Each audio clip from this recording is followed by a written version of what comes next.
I want you to imagine a conversation with your father or grandfather who fought in World War II.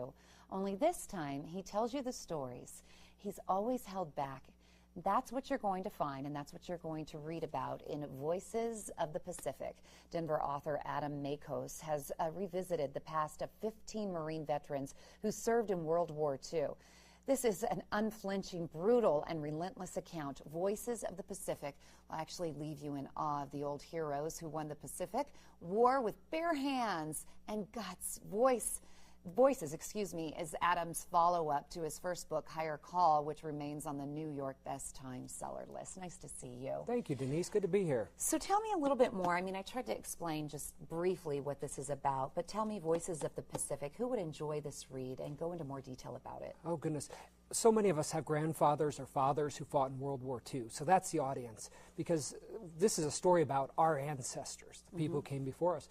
And it follows 15 young Marines as they go to war against the Japanese in the islands. So it shows them as they leave their baseball games, their Boy Scout campouts, their churches, their dances, and they go to fight this brutal enemy. And we follow them as they change as people and become some of the greatest soldiers of World War II. Sounds amazing. It is. Terrific. Now, your first book, Higher Call, tell me about the response to that book. A Higher Call exceeded my expectations tenfold. It was my first book. It's a story of a German fighter pilot named Franz Stiegler, an American bomber pilot named Charlie Brown, and they meet in the skies over Germany in 1943. The American's bomber is badly damaged, and the German's job is to shoot him out of the sky. Instead, Franz Stiegler escorts him out of Germany. He feels sympathy for them. So it's a heartwarming story from World War II. They later on become best friends. It's just this story of chivalry and mercy. And so it's very different from Voices of the Pacific. Voices of the Pacific is very brutal, it's very violent, but it's very honest. And it's inspiring in that honesty. Voices of the Pacific, does it actually come out tomorrow? It does. It comes out tomorrow. And to nationwide. kind of kick it off, you're going to do a book signing, right? Yes. First book signing will be here in Denver, Highlands Ranch, at the Tattered Cover Bookstore, I think 7 p.m. tomorrow night. What made you interested in writing a book like this? You're so young, and I mean, it's intriguing that you would pick a topic like this and then go into such detail, too. I was lucky. I grew up in close proximity to my grandfathers. Francis Panfili and Mike Makos both had served in World War II.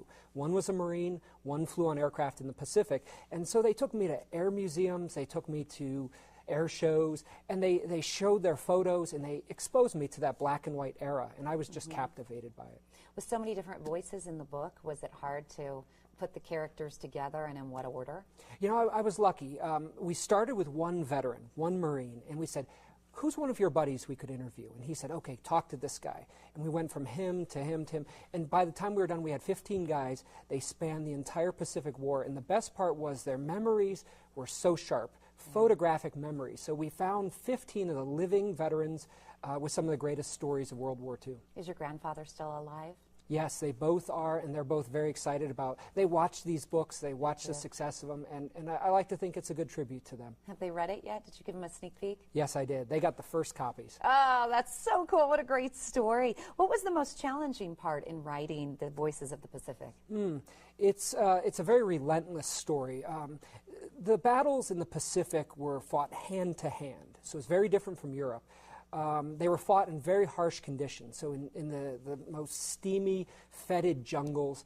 They were fought on coral islands that were 105 degrees. They were fought in the mud of Okinawa. And so it was just a brutal war. The elements were brutal, and it showed me how tough our Marines were, how brave these guys were. So it was exhausting to write about, but those guys actually lived it. Why would Voices of the Pacific be so different from other books out there that are set in the same time?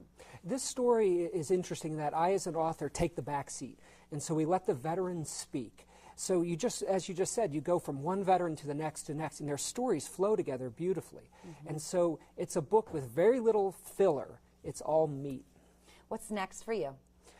Next, I'm trying to preserve as many World War II stories as possible right now. The veterans are fading. They say every 90 seconds we lose a World War II veteran. So that's my goal.